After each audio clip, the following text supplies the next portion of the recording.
백두대간의 남북 연결 전략, 생태축, 그리고 평화, 협력 발전을 시도한 단계적 접근이라는 그 얘기하고 오늘 말씀을 올리겠습니다. 그다음에 924km 북한군과는 향로봉에 서서 누구나 다 그렇게 생각합니다. 언젠가는 또 마음을 들여서 백두산까지 갈 수 있으리라고 생각한다면 실제로 그 현장은 로드 셰퍼드의 사진이나 보고서에 따르면 대부분이 그 밀림 지역입니다. 1980년대에 백두대간을 종주했던 종주도들을 보면 독도법을 하기 위해서 나무 꼭대기에 올라가서 사방을 살피고 지도를 봐야 될 정도로 우리 백두대간도 그 마름에는 식생이 아주 무성했습니다. 북한도 마찬가지 상황입니다. 북한은 핸드폰도 안 통합니다. 어찌 보면은 실버 컴퍼스와 종이지도를 가지고 독도법을 해줄지도 모릅니다. 지금 이 주제를 다뤄야 되는 이유는 첫 번째로는 생태축이라는 자연의 얘기입니다. 두 번째는 민족 상징입니다. 2006년 문화체육관광부에서 100대 민족 상징을 선정을 했는데 백두대간이 네 번째로 선정이 되어 있습니다. 평화 플랫폼 이것이 백두대간으로 저강도 협력 의제를 만들어나가는 게 중요합니다. 그래서 이것이 백두대간 있기는 단순 탐방 사업에서 출발해서 생태, 정체성, 평화 의제를 동시에 다루는 플랫폼으로 생각을 합니다. 그래서 백두대간 남북 연결 전략을 제시하면 원인을 진단하고 단계별로 전략을 설계하고 가장 중요한 것은 국제 협력을 확장하는 것입니다.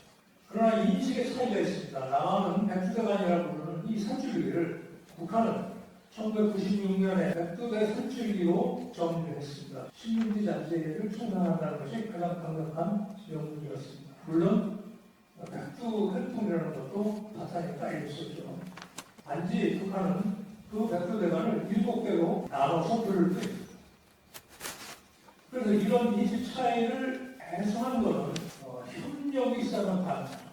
그래서 실제 산출기가 동일하니까 이것을 공동으로 진영을 정리하고 공동 조사를 하고 현재 정치 상황, 연구, 정책 모두 분리 상태에 있습니다. 그래서 이 세 가지를 협력 모드로 그리고 장기 로드맵으로 이렇게 이끌어 나가는 것이 주치 종주가 아니라 추진 가능한 그런 상태를 만드는 일이 우선적으로 해결될 거라고 봅니다. 첫 번째 문제는 용어 운영과 연구 공백이 있습니다.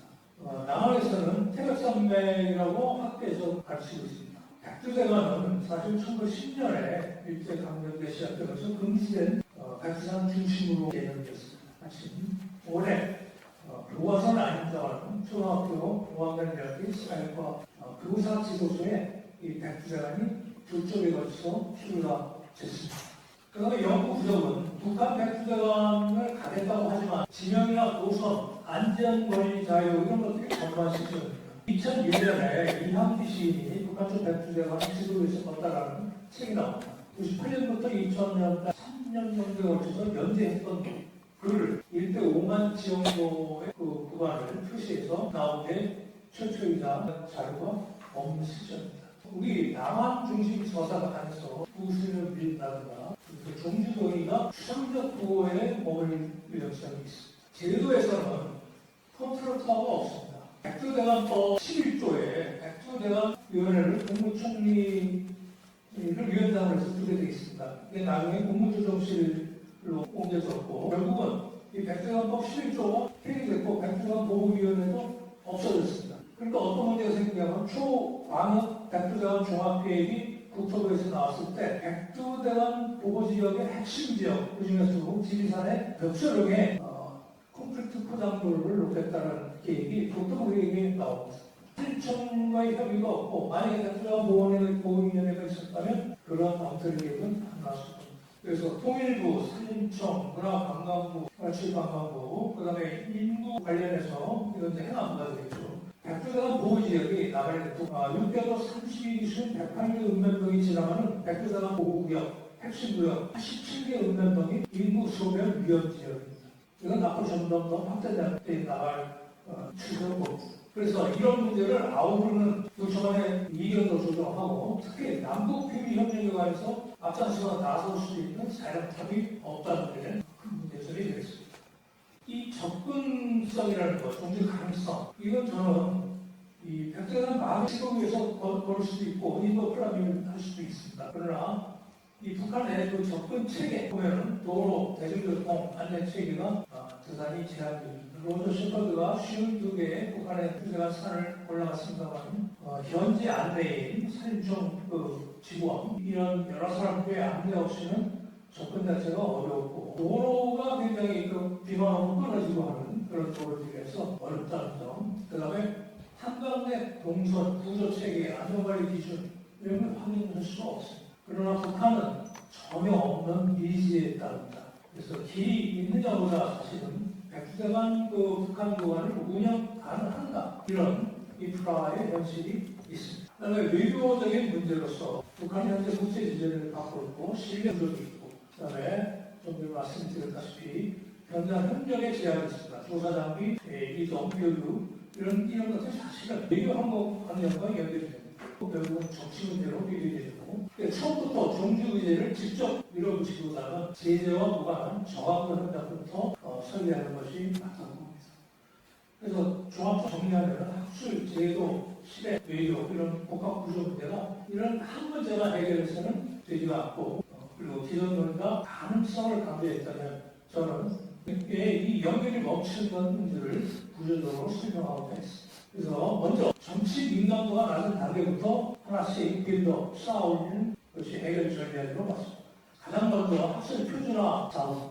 올해 2026년도 남북교류 협력기금 통일 데이터를 보면 전체 17조 원의 예산 중에서 올해 2월 현재 약 20억 정도가 지출됐습니다. 그중에 기준이 있는 7억 정도의 사업이 별의말 큰 사전 사업 약 20년간 진행된 사업인데 올해 다시 재개가 됐고 예산이 집행이 됐습니다. 백두대간 사전, 백두대간 지명사전 이런 것들이 남북 공동으로 할 수 있고 현실적으로 안 된다면 한쪽으로 먼저 할 수도 있습니다.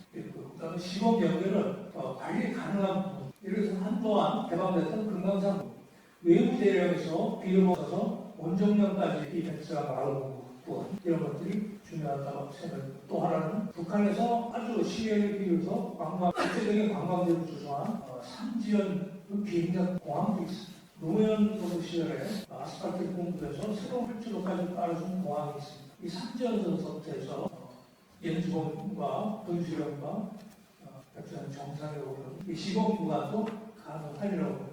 머지않아서 이 자리는 여기 조천일 위원장님이 앞장서서 직항 노선으로 삼지연공항에서 종주할 날이 오리라고 정했습니다. 그래서 종주 추진이 마지막 단계에서는 전 구간에 걸쳐서 그래서 전략은 정치 민감도가 낮은 수준에서 민간 교육, 학술 교육 시작해서 생태 공부로서 시범 연결로 가는 그런 현실적인 순서는 지명을 정리하고 생태 조사 협력 예를 들어서 봉화의 백두대간 도래기제 아래에 아시아에서 가장 큰 국립 백두대간 수목원이 있습니다. 여기에는 세계에서 2배밖에 없는 종자은행이 있습니다. 시드볼트라고 해서 이 종자은행에 어마어마한 핵 공격에도 견딜 수 있는 어마어마한 시설인데 노아의 방주 같은 시설이죠. 여기 북한의 백두대간 신분의 종자를 또 공동으로 채취해서 여기 보관하는 것도 하나의 방법이 될 수 있습니다. 그래서 구체적으로 공동 백두대간 지정사전 이 지정사전이나 공동위원회가 결국 백두대간 이케인 남북공동추진위원회로 발전될 수 있겠죠. 그 다음에 가장 중요한 것은 남북교류 협력기금인데 이 기금을 쓰기 위해서는 법률적인 법령 개정이 필수입니다. 그래서 김현태 위원 같은 젊은 의원이 필요한 이유입니다. 그래서 제가 연구해보니까 행정지명법에서 1900개의 지명이 나와있고 행정지명법에 1600개의 지명 그래서 7개로 분류할 수 있는데 생태지명, 생활지명, 경제지명, 역사지명, 문화지명 이런 것들이 1600개를 이루고 있습니다.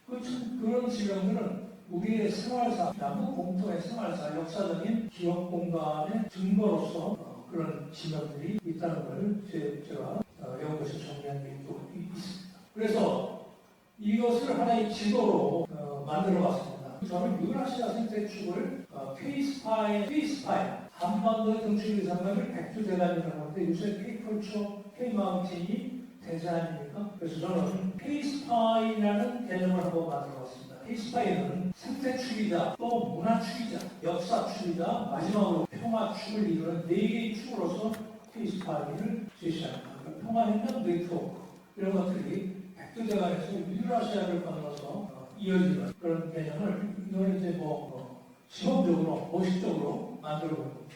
여기에 유네스코의 협력이 꼭 필요한데 세계 복합문화유산이라는 게 있습니다. 2015년에 서울에서 산업하는 어떤 김성민 교수 연구팀이 산림청의 용역과정을 수행한 결과 세계 복합문화유산 등재 가능하다. 단 전제 조건이 두 개가 있는데 국제적인 홍보, 그 다음에 인문 콘텐츠를 확보해야 가능할 것이다. 최근 유네스코에 개정된 룰이 하나 있는데 여기에 한 국가, 주변에 어느 한 국가는 반대하면 월드 헬스에 못 들어갑니다.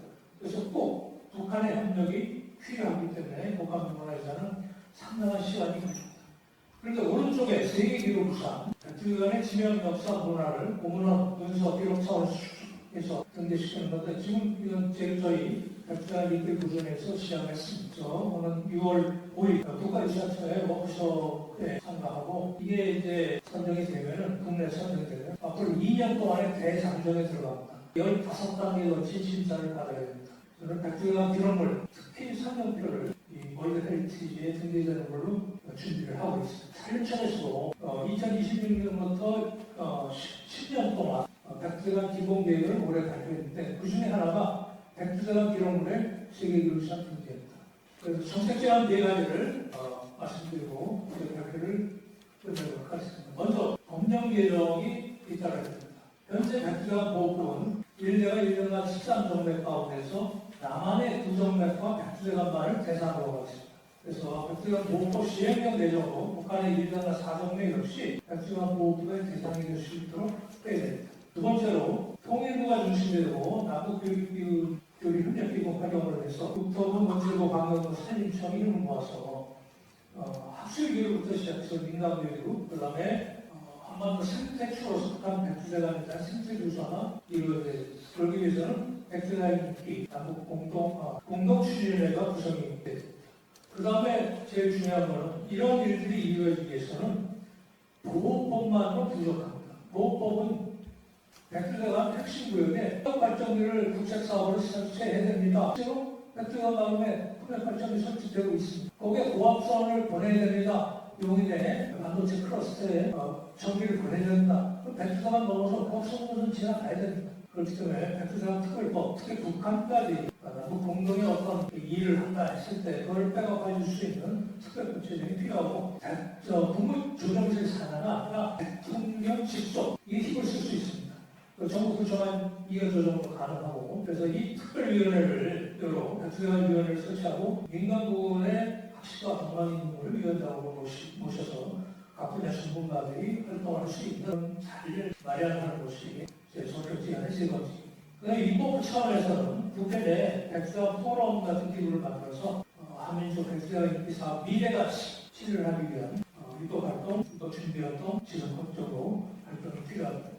통일이 될지 안 될지는 모르지만 통일 이후가 아니라 지금 현재 과정에서 이런 일들이 준비되고 준비 자체보다 현재로서는 연대의 핵심은 준비 구조를 먼저 만들고 그다음에 학술, 제도, 실행, 외교와 같은 복합 구조를 마련하고 단계적 비정치적 협력부터 시작하면 현실성이 높다는 것을 말씀드립니다. 네, 김선생 고맙습니다. 발표 잘 들었습니다. 여러분들 어떻습니까? 백두대간에 관해서 저희가 근거 없는 이야기들이 아니고, 그러니까 뭔가 추상적인 어떤 주장이나 이런 게 아니라 법에 근거해 있는 겁니다. 백두대간 보호에 관한 법률, 우리가 그걸 백두대간법이라고 하는데, 백두대간법의 근거에 의해서 어떻게 하면 두 개선을 더 해나가고 발전시킬 수 있을 것인가를 우리가 분단돼서 북한은 대륙의 한 모퉁이로 살고 있고 우리는 대륙의 한 수동으로 살고 있습니다. 참으로 안타까운 일이죠. 우선 김우선 이사장님 발표문을 아주 흥미롭게 읽었고 그 다음에 또 현장에서 또 발표를 직접 들으니까 그 내용이 더 깊은 이해가 더 더해졌습니다. 그래서 본 연구는 산의 종주나 관광 구상을 넘어 백두대간을 생태, 문화, 평화 축으로 재인식하고 남북 학술 교류의 평화 협력의 플랫폼으로 확장하려는 점에서 의미 있는 발표라고 생각하고 또 발표 중에 이제 언급하신 그 케이스타임이라는 개념이 이제 하나의 상징 체계로 확장 가능성에 도움을 줄 것이라는 부분이 주목할 만한 점인 것 같습니다.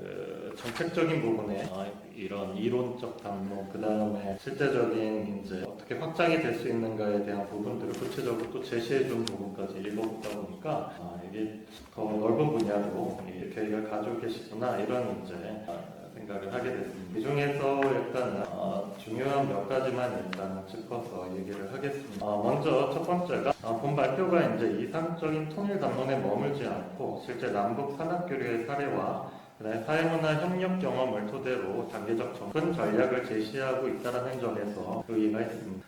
그거에 대한 사례로 북한 등산협회와 그다음에 국제산학연맹에 대한 가입 과정 등을 구체적으로 정리해서 제시해 준 것은 큰 의미가 있다고 보겠습니다. 두 번째로 이제 백두대간 지명사업 공동 편찬이라는 걸 제시해 주셨는데 지명이라는 것은 단순하게 위치에 대한 이제 명칭이 아니라 역사, 언어, 민속, 생태의 기억에 대한 인간에 대한 축적된 문화유산입니다. 이런 부분에서 이제 산수유기, 조선시대의 산수유기와 대비할 수가 있는데 조선시대 때도 이제 백두대간뿐만 아니라 이제 전국의 이제 산지에 대한 유람기를 이제 많이 남겼는데 그게 이제 문학적 기록이라든가 아니면은 여행기가 아니라 하나의 문학이자 실천 담론을 갖고 있습니다. 이런 부분에서 현재의 이제 백두대간에 대한 기록은 도대체 무엇인가라는 부분을 다시 생각하게 하는데 이때 이제 백두대간 지명사업이라고 하는 부분이 좋은 전략이 될 수 있을 거라고 생각을 합니다. 이제 남북 공동으로 편찬한다는 부분에서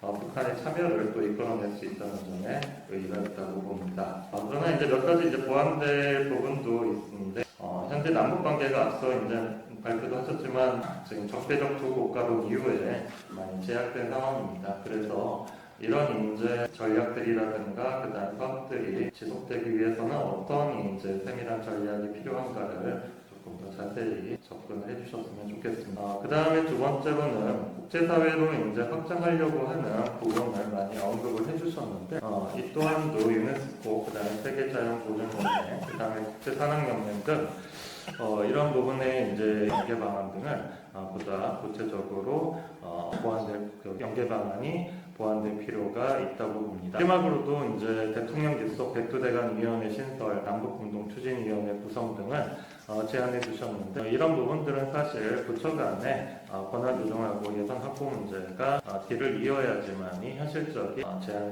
정책 제안이 될 것 같습니다.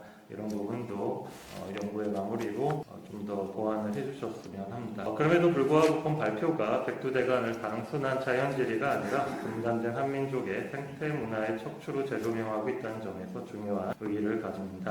앞으로 본 연구가 백두대간 기록문화유산의 공동연구, 남북공동생태조사, 국제학술 네트워크 구축 등 보다 구체적이고 실천적인 후속 연구로 발전되기를 기대됩니다.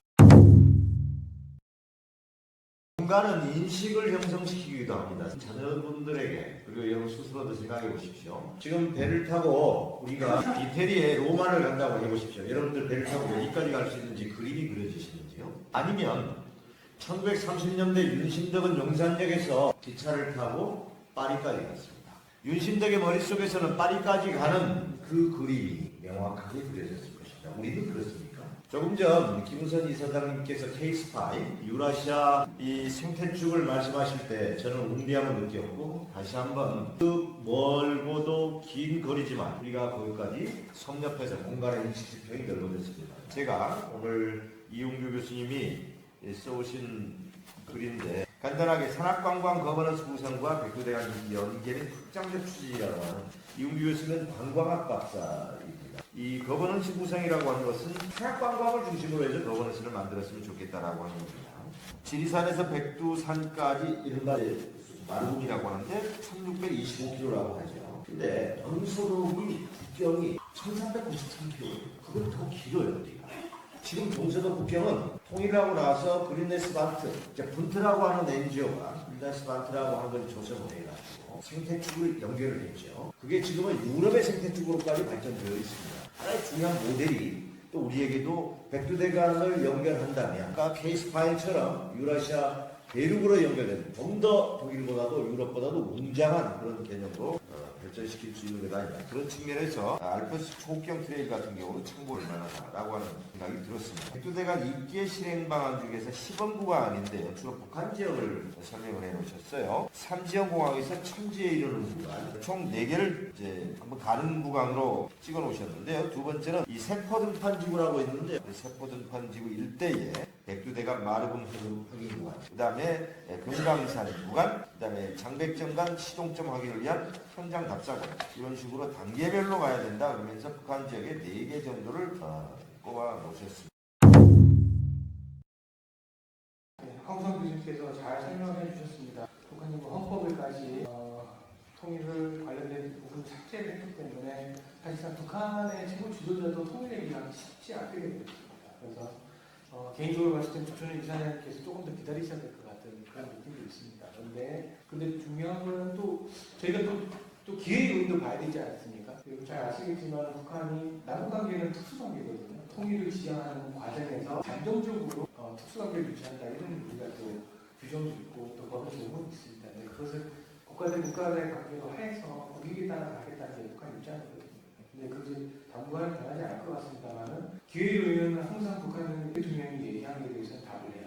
그래서 아무래도 대통령께서 역할이 좀 더 중요해지시기 그래서 아무래도 명분과 실리가 좀 있어야 되는데요. 오상원 박사님께서도 말씀하셨듯이 관광 수익을 좀 갈수할 수 있는 부분입니다. 네. 이런 질문을 하나 드릴게요. 한반도에서 가장 큰 관광단지, 생태지구 관광단지로 만들겠다, 남북이 함께 만들겠다라고 하면 사실상 유일한 곳이 가장 면적이 크고 남북이 공통으로 유지할 수 있는 곳이 어딘지 아십니까? 잘 아시겠지만 원산, 금강산, 속초와 관련된 바로 이 지구입니다. 그래서 이런 부분에 대해서 좀 우리가 전략적으로 좀 접근을 해서 이제는 사실상 아까 K8 얘기하셨는데 조금 부분을 활용할 필요가 좀 있겠다라고 생각합니다. 예전에는 북한은요 관광이라는 개념을 예술용으로 알았어요. 근데 이제는 경제, 지방 발전을 발전시키는 핵심 개념으로 제시를 하고 있거든요. 그만큼 관광 수익에 사실상 이미 떨어져 있다라고 생각을 하고 있습니다. 그래서 백두산도 유네스코 세계 지질문화유산으로 등록을 하고 그리고 국가에도 다으려고 얘기를 하겠다고 얘기를 하고 있거든요. 그래서 그런 부분에서도 좀 필요한 부분들이 분명히 있습니다. 개인적으로는 백두대간이 되게 중요합니다. 중요해서 좀 생물 다양성을 좀 다큐멘터리를 좀 만들었으면 좋겠어요. 우리가 KBS가 그럼 우리가 거기 만들 수 있는 영상 능력이 되느냐라고 이렇게 따져볼 수 있는데 이제 만들어가는 과정이죠. NHK나 이런 데는 전 세계적으로 되게 유명한 다큐멘터리 채널들이 있습니다. 근데 우리도 사실 몇 번 시도를 해봤고 긍정적인 효과가 있거든요. 그래서 한국도 이와 관련돼서 뭐 내셔널 지오그래픽이나 디스커버리 같은 게 되게 유명한 생태 환경에 대한 채널들이 있는데 KBS에서도 공동방송이기 때문에 돈을 들여서라도 생태 관광에 대한 다큐멘터리를 만들어서 전 세계인들과 같이 공유하고 홍보하고 이런 노력도 그리고 우리 국민들도 잘 몰랐던 부분들을 다시 한번 재인식시키는 이런 노력들이 좀 필요하지 않을까라고 생각합니다. 한방구가 있는데 봄내는처럼 신청을 해가지고 가는 방향은 없으신지 궁금합니다. 그 비법성 탐방로를 푸는 그런 논의가 국회에서도 한번 토론회가 한번 있었습니다. 그 다음에 환경단체와 국립공원 공단 사이에서 지금 논의가 진행 중인 걸로 알고 있습니다. 제가 간접적으로 전해들은 바로는 그 예약 탐방제 미리 그러나 어느 정도 자격 요건, 뭐 생태 환경 교육을 이수했다거나 그런 누구나 다 받아들일 수는 없으니까 그와 유사 사례가 지리산 노고단의 탐방 예약제입니다. 그렇게 비법정 탐방로 구간의 생태 훼손을 최소화할 수 있는 동계 시즌이라든가 이럴 때 부분적으로 개방한다든가 그런 여러 가지가 환경단체와 국립공원공단과 산악단체가 좀 머리를 맞대고 논의 중에 있는 걸로 알고 있습니다. 정리를 하도록 하겠습니다. 오늘 두 번째 세션 2부 굉장히 재미있는 내용이었습니다. 우리 백두대간이 갖고 있는 특징이 로우 폴리틱스, 저위적, 허위정치 들어갑니다. 낮은 정치, 문화나 스포츠나 관광 이런 것들이 낮은 정치에 나가는 것이고 정치 분석은 상위 정치라고 얘기합니다. 그래서 실용주의적 측면을 갖는 것이 바로 이런 하위 정치 영역인데 이런 측면에서 남북관계나 국제 협력을 촉진할 수 있는 좋은 도구다라고 하는 내용들이 공유되고 있습니다. 아울러서 사회자로서 함께 해주신 여러분들에게 고마움을 드리면서 많이 아시는 아프리카 속담에 빨리 가려면 혼자 가고 멀리 가려면 함께 가라. 우리가 백두대간을 아까 케이스 파이팅 얘기도 나왔지만 유라시아까지 확장시키기 위해서는 빨리 갈 이유가 없고 빨리 갈 수만으로 아니면서 멀리 조선의 영장이 함께 그리고 여러분들 모두 다 함께 멀리 오랫동안 2부 여기에서 물 닫겠습니다. 감사합니다.